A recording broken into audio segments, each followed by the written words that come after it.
The final symphony, Beethoven's Last Thoughts. The story of Ludwig van Beethoven's last thoughts and final days is a deeply moving and poignant chapter in the life of one of history's greatest composers.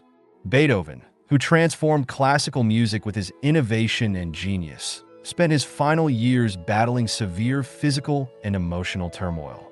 Despite his deteriorating health and profound deafness, he continued to compose music that would leave an indelible mark on the world. This narrative is sponsored by Polly Speaks For You. At the heart of Polly Speaks For You lies a desire to give every voice the power to be heard. Through its text-to-speech and voice recognition technologies, it becomes much more than a tool. It serves as a bridge for individuals with various needs, particularly those who face challenges with speech or reading. By enabling communication through voice, Polly Speaks For You turns words into a vibrant expression of identity, demonstrating the immense potential of modern technology. So hit that like, share, and subscribe button and help this channel grow. Now let's explore the techniques and vision behind this transformative tool. Beethoven's last years, a struggle with illness and isolation. By the time Beethoven reached his late 40s, his health was beginning to deteriorate. His hearing loss, which began in his late 20s, had grown progressively worse over the years. By the time he composed his Ninth Symphony in the 1820s, Beethoven was completely deaf, unable to hear the music he was writing. Despite this immense challenge, Beethoven's creative brilliance did not diminish. In fact, his later works, including the late string quartets, the Missa Solemnis, and the Ninth Symphony, are some of his most profound and revolutionary compositions. However, his health problems extended beyond his hearing. Beethoven also suffered from chronic abdominal pain, which caused him considerable discomfort. His social life became increasingly isolated as his health worsened, and his temperament, once volatile, became even more difficult.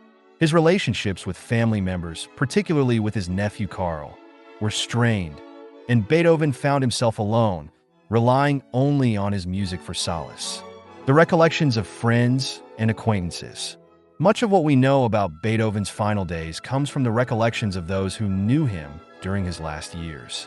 His friends, though few in number, observed his struggles with both admiration and pity. Some, like his close confidant and biographer Anton Schindler, tried to document his final moments with great reverence, while others offered more candid, personal insights into the composer's final thoughts. Karl Holz, the violinist. One of Beethoven's closest friends during his final years was the violinist Karl Holz. Holz was deeply involved in Beethoven's life during the last decade of his life and spent a considerable amount of time with him. Holz's diaries provide some of the most valuable glimpses into Beethoven's mindset during this period. He recounts moments of profound reflection on Beethoven's part, even as the composer seemed increasingly consumed by illness. In one entry, Holz recalled a visit in which Beethoven was feverishly working on a new composition. He was at the piano, Holz wrote, and though he could no longer hear the music, he seemed to be deeply absorbed in it. He would pause and lift his hands from the keys, looking out into the room as if listening to something invisible. I could sense that he was still composing, even if he could no longer hear a single note of the music himself. This imagery of Beethoven continuing to compose in silence, relying entirely on his inner ear, captures the essence of the man. Despite being unable to hear the fruits of his labor, he remained steadfast in his pursuit of perfection. Ignaz von Seyfried, a friend's account. Ignaz von Seyfried, a pianist and composer, was another of Beethoven's close friends. Seyfried was one of the few who witnessed firsthand the toll Beethoven's deafness and illness took on him in the final years of his life. In a letter written after Beethoven's death, Seyfried reflected on the composer's final days with great tenderness. I remember one particular evening. I had come to visit him, and he was sitting at his desk, scribbling away on manuscript paper. The room was dark, and he had no way of hearing the music, but I could see that he was deeply focused, as if the notes were being played in his mind.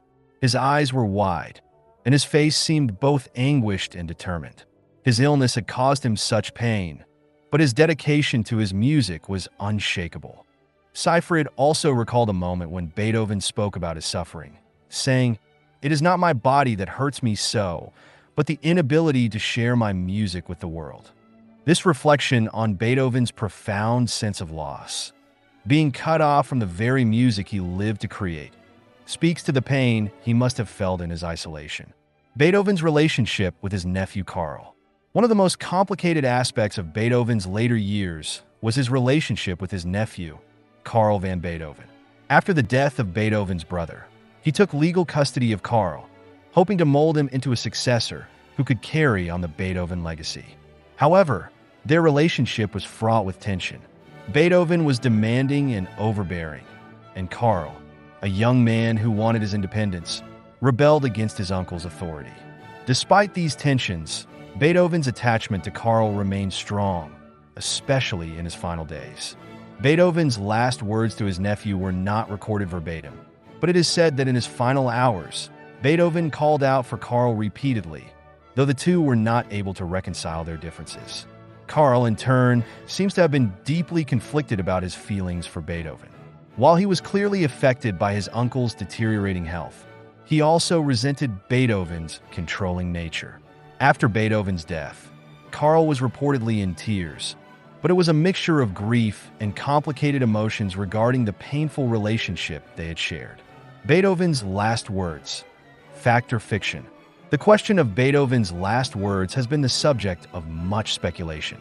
The most famous account comes from Anton Schindler, Beethoven's biographer and friend. Schindler, who was present at Beethoven's deathbed, claimed that Beethoven's final words were "Plaudite, amici, commedia finita est," which translates to "Applaud, my friends, the comedy is over." These words, if indeed they were spoken, would be a fitting expression of Beethoven's recognition of the end of both his life and his creative journey. Schindler, however, was known for embellishing details of Beethoven's life, and some scholars questioned the accuracy of this account. Nevertheless, the phrase has taken on symbolic meaning, representing Beethoven's acknowledgement of the completion of his life's work. Some other reports suggest that Beethoven's last words were more introspective. One friend claimed that Beethoven, in his final moments, murmured softly to himself, "I shall hear music again in another world," hinting at the composer's belief in the transcendence of his art. This reflects the idea that Beethoven, even in his final moments, remained connected to his music in a way that went beyond his earthly limitations. The end. March 26, 1827. Beethoven died on the afternoon of March 26, 1827, after a prolonged period of illness. His death was reportedly quiet and peaceful, though his final days had been marked by great suffering. In the end, he passed away surrounded by a small group of loyal friends and his nephew. The world, it seemed, had lost its greatest living composer, but Beethoven's music would live on for centuries to come. His funeral was attended by a great many people, including musicians, composers, and admirers. The procession was grand, a testament to the towering figure he had become in the world of classical music. The funeral march from Beethoven's Eroica Symphony was played, further underscoring the solemnity of the moment. The legacy of Beethoven's final thoughts. Beethoven's final thoughts, like much of his life, remain shrouded in mystery. The precise details of his last words will never be known for certain. But what is clear is that Beethoven's final years were marked by profound inner strength, creativity, and determination in the face of unimaginable physical and emotional pain. His music, written even as he was unable to hear it, serves as a testament to his indomitable will. Beethoven's legacy is not just in the works he left behind, but in the way his life serves as a model of resilience and perseverance. His ability to continue composing despite his deafness and health struggles remains one of the greatest achievements in the history of music. Even at the end, Beethoven's spirit was unbroken. His music lives on as a testament to the power of art to transcend the limitations of the body and the mind. Polly Speaks For You is paving the way for a future where every voice, no matter how different, can be heard. If you've enjoyed this video, don't forget to like, share, and subscribe.